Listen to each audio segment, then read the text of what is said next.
I was living in Point Pleasant, West Virginia, in 2014 when I saw the Mothman. I know how that sounds. I know the history, the Silver Bridge collapse of 1967, the book, the movie, the statue they built downtown for tourists. Point Pleasant turned its monster into a mascot. They sell Mothman cookies at the bakery and Mothman t-shirts at the gas station. But the people who actually live there, the ones who have been there for generations, they don't joke about it. Not really. Not when the lights are off and the Ohio River is moving black and silent through the valley below. I was 26 and working as a surveyor for the county.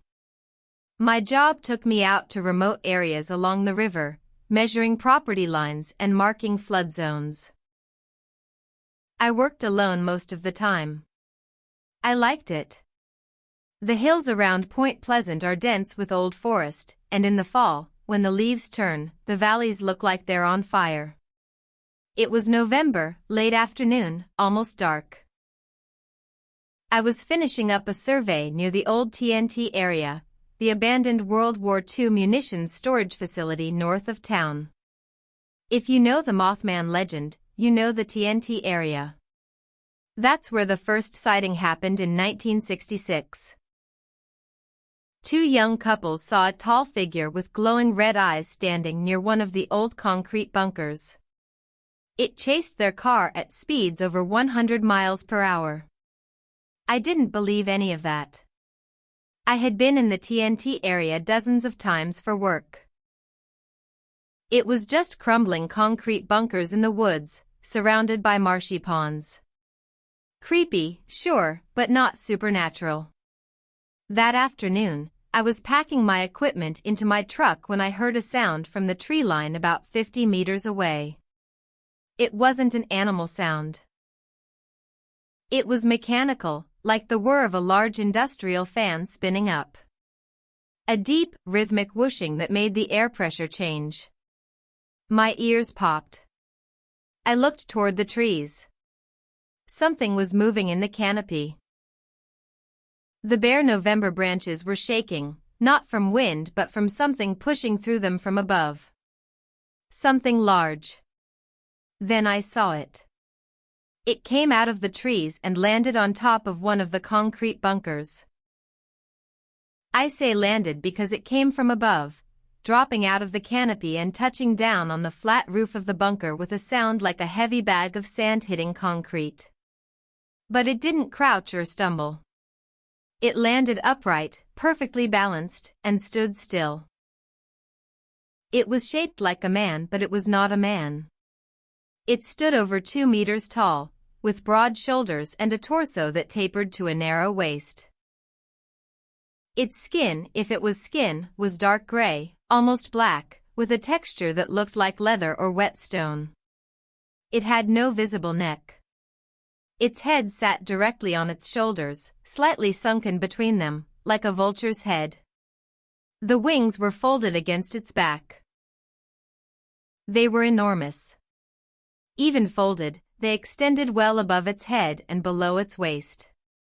They looked like bat wings, membranous and ridged with thin bones, but the span was impossible. When it shifted its weight and one wing partially unfolded, I estimated the span at 4 meters or more. Its eyes were red. Not reflective red, not bloodshot red. They glowed. A deep, burning crimson light that came from inside the skull, visible even in the fading daylight. They were large, taking up most of the face, and they were fixed on me. I couldn't move. I have heard people describe the feeling of being watched by a predator, that primal freeze response that shuts down your higher brain and leaves you running on pure animal instinct. This was that, but worse. Because the thing on the bunker wasn't looking at me the way a predator looks at prey. It was looking at me the way a person looks at a person. With recognition. With intelligence. With something that might have been pity. It stood there for maybe 30 seconds. Then it opened its wings. The sound was like a sail catching wind, a deep, heavy crack of membrane snapping taut. The wingspan was staggering. It blocked out the sky above the bunker. The air pressure dropped again and my ears popped a second time. It launched itself upward.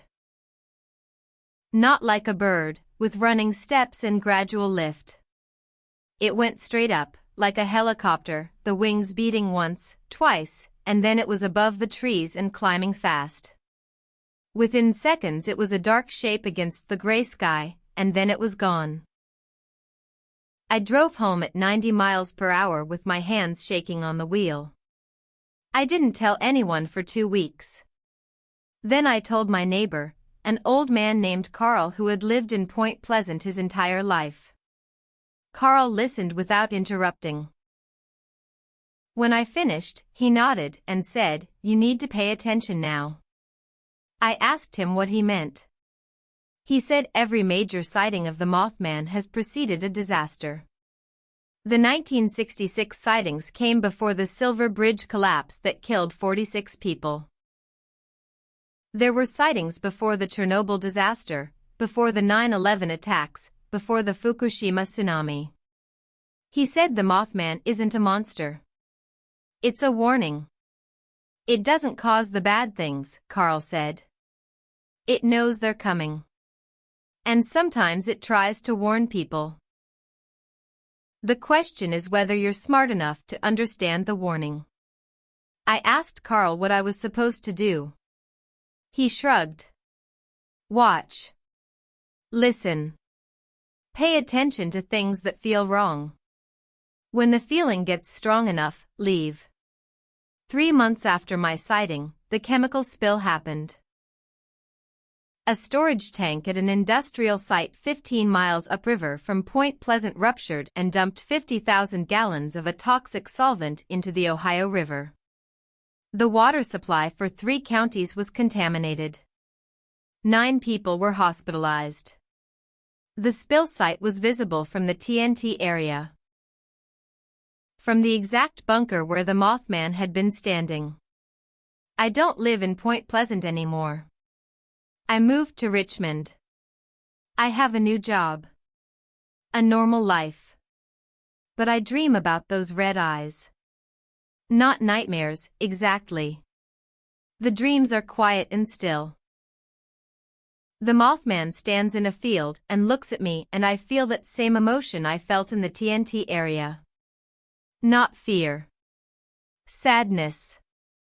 Like it knows something terrible is coming and it can't do anything to stop it.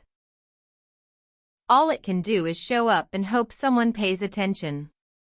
I'm paying attention now. I watch the news. I note the patterns. I keep a bag packed by the front door. Because the thing about warnings is that they only work if you're ready to run.